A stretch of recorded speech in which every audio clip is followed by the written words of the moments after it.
بسم اللہ الرحمن الرحیم۔ السلام علیکم۔ سیالکوٹ کے علاقے شہاب پورہ میں امجد اپنی ماں کے ساتھ گھر میں اکیلا رہتا تھا۔ اس کی ماں ہمیشہ امجد سے اصرار کرتی کہ اب تم شادی کر لو، میرے مر جانے کے بعد تمہیں اس گھر میں کون سنبھالے گا اور تمہارا خیال کون رکھے گا، تو لہٰذا میرے جیتے جاگتے شادی کر لو۔ امجد اپنی ماں سے کہتا کہ ابھی میں ایک معمولی سی جاب کرتا ہوں، میں جب کوئی اچھی جاب آفر ہوگی تو پھر شادی کے بارے میں بھی سوچوں گا۔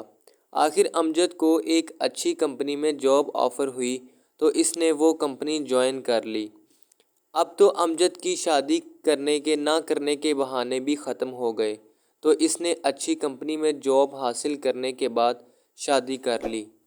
امجد کی شادی ہوئی تو وہ اپنی بیوی کے ساتھ خوشی سے زندگی گزارنے لگا۔ امجد اپنی بیوی کا خیال رکھتا اور اس کی تمام خواہشات بھی پوری کرتا تھا۔ اب امجد کی ماں بھی خوش تھی کیونکہ گھر میں اب اس کی بہو آ چکی تھی اور اب وہ سارے کام سنبھال لیتی تھی اور اس کے کاموں میں ہاتھ نپٹاتی تھی۔ اسی طرح سے 6 مہینے کا عرصہ گزر گیا اور پھر امجد کی ماں اس دنیا سے وفات پا گئی۔ اس موقع پر امجد بہت غمگین ہوا تھا کیونکہ وہ اپنی ماں سے بے حد پیار کرتا تھا۔ پھر اس نے تدفین کا انتظام کیا اور یوں اس کی ماں بھی اس دنیا سے چلی گئی۔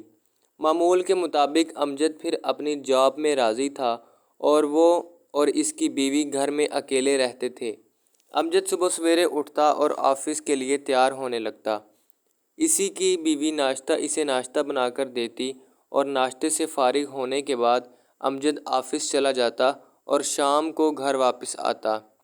کچھ عرصہ گزرنے کے بعد امجد محسوس کرنے لگا کہ اس کی بیوی امجد سے اب اتنا پیار نہیں کرتی جتنا وہ پہلے کرتی تھی، اور اب اسے زیادہ وقت بھی نہیں دیتی تھی۔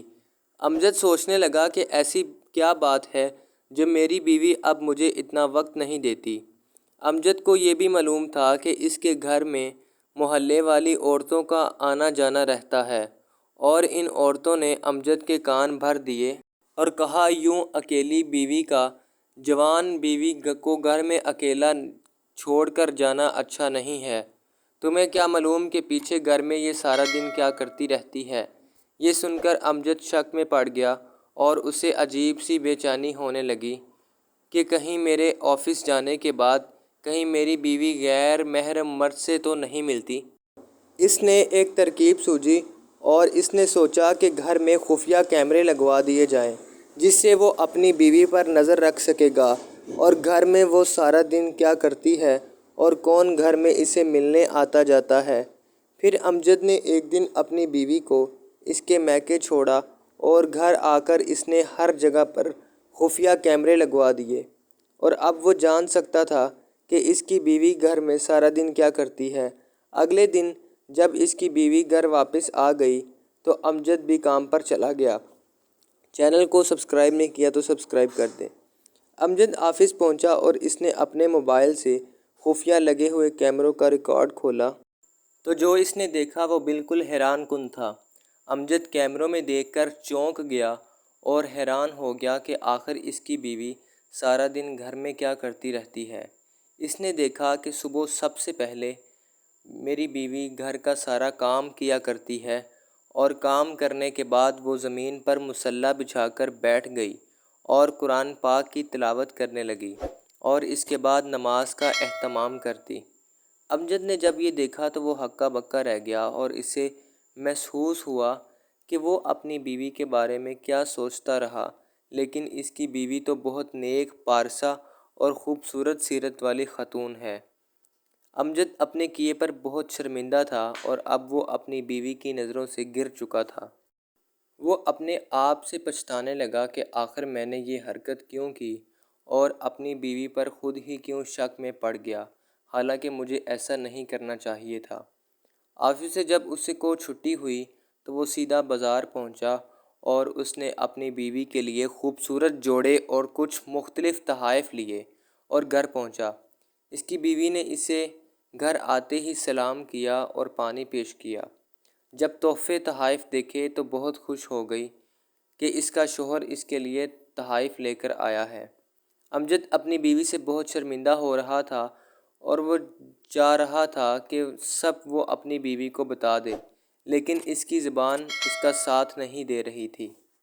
امجد کی بیوی نے محسوس کیا کہ آپ تھوڑا پریشان لگ رہے ہیں، تو امجد کہنے لگا کہ نہیں، بس کام کی وجہ سے تھک چکا ہوں، ایسی کوئی بات نہیں۔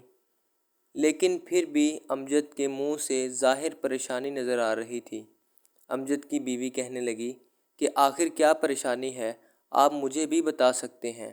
امجد کہنے لگا کہ اگر میں تمہیں بتا دوں گا تو کیا تم مجھے معاف کر دو گی؟ بیوی بولی کہ اگر کوئی ایسی ویسی بات بھی ہے تو میں نے آپ کو ابھی معاف کر دیتی ہوں، آپ بس اللہ تعالیٰ کی بارگاہ میں دعا کریں اور اس سے معافی مانگیں تو آپ کی دلی بے چینی دور ہو جائے گی۔ امجد نے فوراً جائے نماز بچھائی اور بیٹھ کر اللہ تعالیٰ سے رو رو کر معافی مانگنے لگا کہ آخر میں نے جو کچھ سوچا ویسا بالکل نہیں تھا، اور مجھے اپنی کی ہوئی حرکت پر بہت افسوس ہے کہ میں بلا وجہ اپنی بیوی پر شک کرتا رہا۔ پھر کچھ دنوں کے بعد امجد نے اس بات کو بھلا دیا اور وہ دونوں آپس میں پہلے کی طرح اچھی اور خوشی والی زندگی بسر کرنے لگے۔ امجد اپنی بیوی کا بہت خیال رکھتا تھا اور اس کو کبھی بھی کوئی تکلیف نہیں آنے دیتا تھا۔ ناظرین، شک ایک ایسی چیز ہے جو انسان کو اندر ہی اندر سے کھا جاتا ہے، کیونکہ انسان اس حالت میں نہ تو اپنی اندرونی تمنا کسی کو بتا سکتا ہے اور وہ مزید پریشان رہنے لگتا ہے۔ اس طرح اس کی دلی بے چینی بڑھ جاتی ہے اور بعض اوقات تو وہ ہارٹ اٹیک وغیرہ کا بھی شکار ہو سکتا ہے۔